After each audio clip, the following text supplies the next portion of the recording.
Welcome to प्रहार classes guys. मेरा नाम है चंदन त्रिपाठी और आज की वीडियो में हम लोग डिस्कस करने वाले हैं 29 नवंबर के इंपॉर्टेंट करंट अफेयर्स बूस्टर की वीडियो। इसमें हमारा पहला सीरीज होता है डेज एंड इवेंट्स का। एनसीसी ने अपना 74वां स्थापना दिवस मनाया है। कब मनाया जाता है? नवंबर महीने के जो चौथा रविवार होता है ना, उसी दिन इसकी स्थापना हुई थी 15 जुलाई को।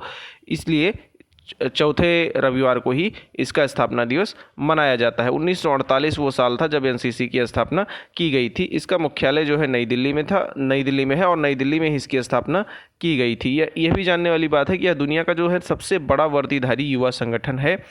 इसके साथ ही यह थल सेना, नौसेना और वायुसेना सहित त्रिसेवा संगठन के रूप में स्वैच्छिक आधार पर स्कूल और कॉलेजों के छात्रों के लिए खुली हुई है। इसमें जो आर्म्स एंड एम्यूनेशन की बेसिक ट्रेनिंग है उसको छोटे हथियार और ड्रिल के तौर पर बुनियादी सैन्य प्रशिक्षण दिया जाता है। मुख्यालय नई दिल्ली में हम लोगों ने डिस्कस ही किया।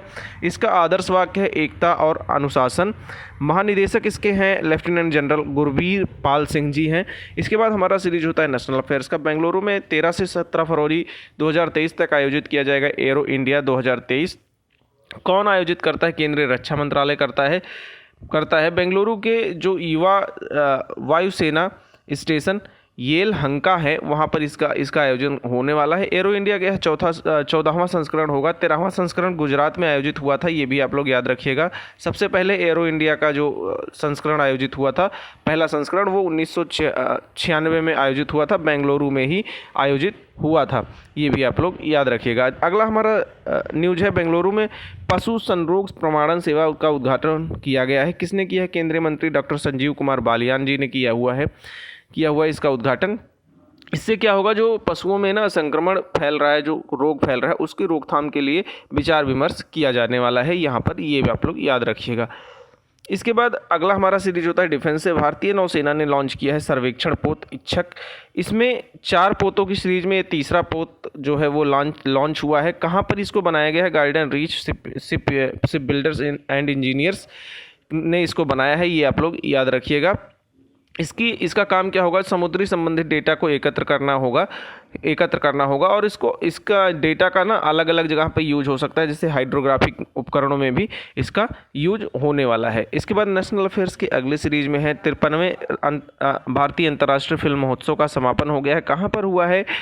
ये हम लोगों ने काफ़ी बार डिस्कस किया है। गोवा में इसका आयोजन हो रहा था और इसमें जो है ना इसका भी समापन हो चुका है। इसी में तेलुगु जो सुपरस्टार हैं चिरंजीवी को Indian film personality of the year 2022 से सम्मानित भी किया गया है। ये आप लोग याद रखिएगा। समापन फिल्म क्रिस्टोटॉफ जानूसी द्वारा निर्देशित पोलिश फिल्म परफेक्ट नंबर थी, ये भी आप लोग याद रखिएगा। इसके बाद नेशनल अफेयर्स के अगले सीरीज में है सर्वोच्च न्यायालय ने ऑनलाइन आरटीआई पोर्टल लॉन्च किया। इससे पहले अगर आपको सर्वोच्च न्यायालय यानी सुप्रीम कोर्ट से कोई भी जानकारी आरटीआई के थ्रू मिलना होता था तो वो आप पोस्ट के जरिए आप प्राप्त कर सकते थे, लेकिन अभी ये ऑनलाइन व्यवस्था भी हो गई है, ये आप लोग याद रखिएगा। इसके साथ ही डिफेंस के अगले सीरीज में सशस्त्र सेना ने झंडा दिवस CSR कॉन्क्लेव का आयोजन किया है। कहाँ पर आयोजन किया है? नई दिल्ली में आयोजन किया है। 29 नवंबर 2022 से आज से इसका आयोजन शुरू होगा। चौथा संस्करण है अपने आप में ये भी आप लोग याद रखिएगा। कार्यक्रम में जो मुख्य अतिथि होंगे वो रक्षा मंत्री राजनाथ सिंह जी होंगे। सशस्त्र सेना झंडा दिवस कोष के लिए एक नई वेबसाइट उनके द्वारा शुरू की जाने वाली है, ये भी आप लोग याद रखिएगा। इसके साथ ही डिफेंस के अगले सीरीज में ऑस्ट्रा इंडिया 22 जो है वो उसका संयुक्त सैन्य अभ्यास आयोजन होने वाला है। ऑस्ट्रा का मतलब है ऑस्ट्रेलिया और हिंद का मतलब है इंडिया।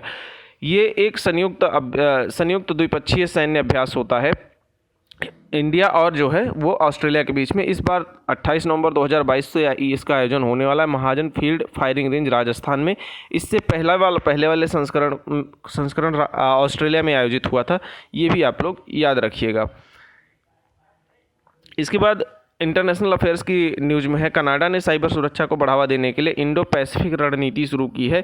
कनाडा ने शुरू किया है इंडो पैसिफिक रणनीति साइबर सुरक्षा को बढ़ावा देने के लिए, ये भी आप लोग याद रखिएगा। इसके बाद अगला हमारा सीरीज होता है बिजनेस से, तो उसमें रेलवे से एक न्यूज है। रेलवे ने 2025-26 तक वंदे भारत ट्रेनों का निर्यात करेगा।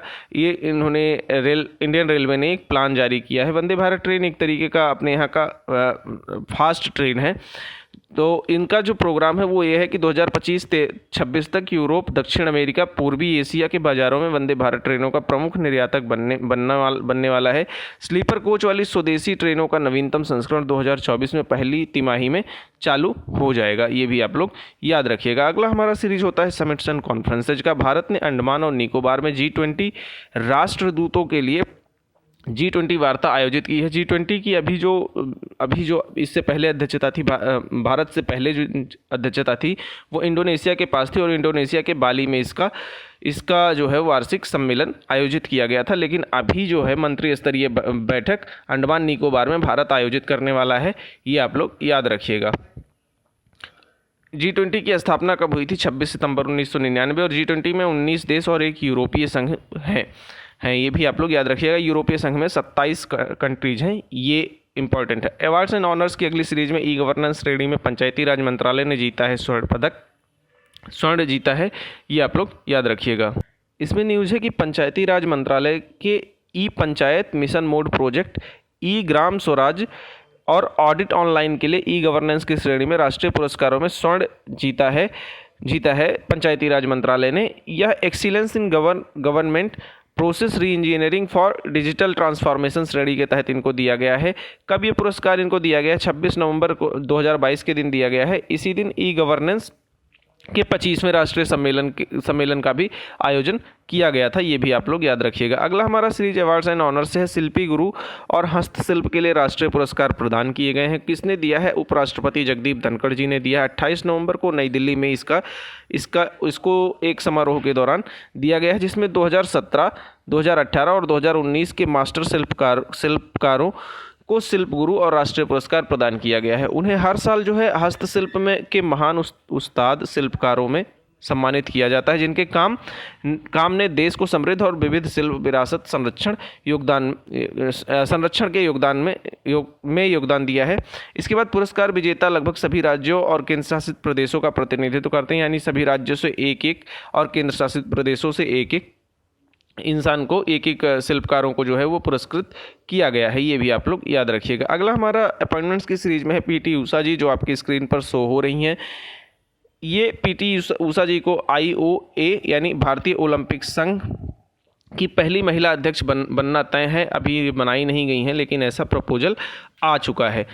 वह पीटी उषा कौन थी? एक धावक थी। वह कई एशियाई खेलों में स्वर्ण पदक और 1984 के ओलंपिक 400 मीटर बाधा दौड़ के फाइनल में चौथे स्थान पर रही थी। अपने 95 साल के इतिहास में IOA की प्रमुख बनने वाली पहली ओलंपियन और पहली अंतर्राष्ट्रीय पदक विजेता भी बनेंगी पीटी उषा जी। अजय पटेल जो हैं IOA के वरिष्ठ उपाध्यक्ष बनने वाले हैं। अगला हमारा सीरीज होता है स्पोर्ट्स का। इसमें मद्रास बोटिंग क्लब की महिला टीम ने जीती है अडयार ट्रॉफी 2022।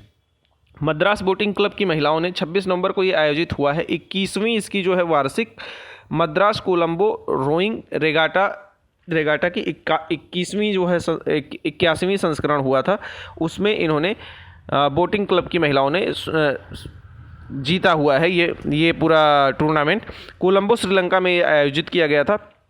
इसमें दौड़ के पुरुष वर्ग में कोलंबो रोइंग क्लब ने जीत हासिल की है। उन्हें दीपम ट्रॉफी से सम्मानित किया गया। दीपम ट्रॉफी किससे रिलेटेड है? तो ये भी आप लोग याद रखिएगा, रोइंग रेगाटा से संबंधित है और इस बार इसका जो आयोजन हुआ है वो कोलंबो श्रीलंका में हुआ है।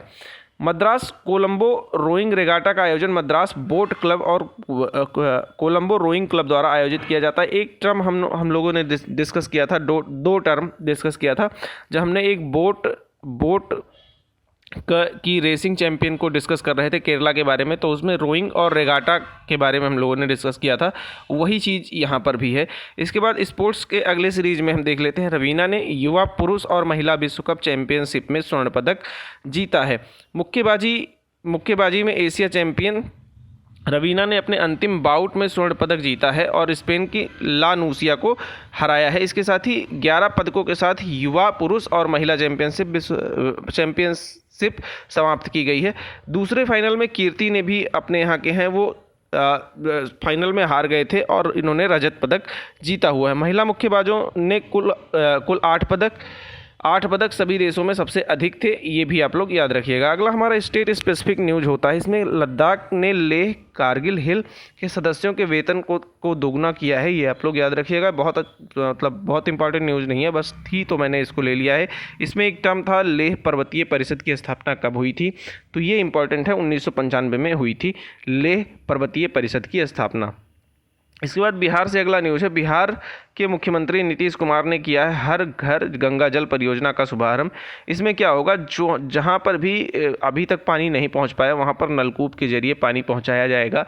पहुंचाने के लिए ये योजना शुरू की गई है। तो कहीं भी पेपर में आए हर घर गंगा जल परियोजना कौन से राज्य ने शुरू किया है, तो बिहार ने शुरू किया और बिहार के मुख्यमंत्री नीतीश कुमार के द्वारा यह शुरू किया गया है। इसके बाद कर्नाटका से अगली न्यूज़ है। फरवरी 2023 में G20 वित्त मंत्रियों की बैठक की मेज़बानी शुरू करेगा बेंगलुरु। वित्त मंत्रियों की बैठक की मेज़बानी करेगा बेंगलुरु, ये भी आप लोग याद रखिएगा। इसमें केंद्रीय बैंकों के गवर्नर भी भाग लेने वाले हैं। वित्त मंत्रालय के जो वार्षिक सम्मेलन है। G20 दुनिया की 20 सबसे बड़ी अर्थव्यवस्थाओं का समूह है, ये आप लोग याद रखिएगा। भारत 2023 के घूर्णन अध्यक्ष के हिस्से के रूप में शिखर सम्मेलन की मेजबानी करने वाला है। वित्त मंत्री निर्मला सीतारमण जी ने बताया है कि G20 की बैठकें भारत में अलग अलग हिस्सों पर होंगी, ये आप लोग याद रखिएगा। इसके बाद गोवा से न्यूज़ है। गोवा में हुआ है क्लीन ए-थॉन का आयोजन कहाँ पर हुआ है, मिरामार बीच पे हुआ है। क्लीन ए-थॉन का मतलब क्या है,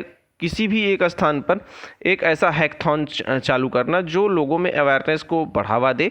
उसी के लिए क्लीन ए-थॉन को लॉन्च किया गया, जिससे कि वहाँ के बीच वगैरह जो हैं वो अच्छे से साफ हो सके। कहाँ पर आयोजन किया गया, IFFI, दिव्यज फाउंडेशन और भामला फाउंडेशन तथा गोवा सरकार के संयुक्त प्रयास द्वारा यह आयोजन किया गया है। इसके बाद मैप इन न्यूज़ की सीरीज़ में कल हम लोगों ने डिस्कस किया था नॉर्थ ईस्ट के पहाड़ी क्षेत्र।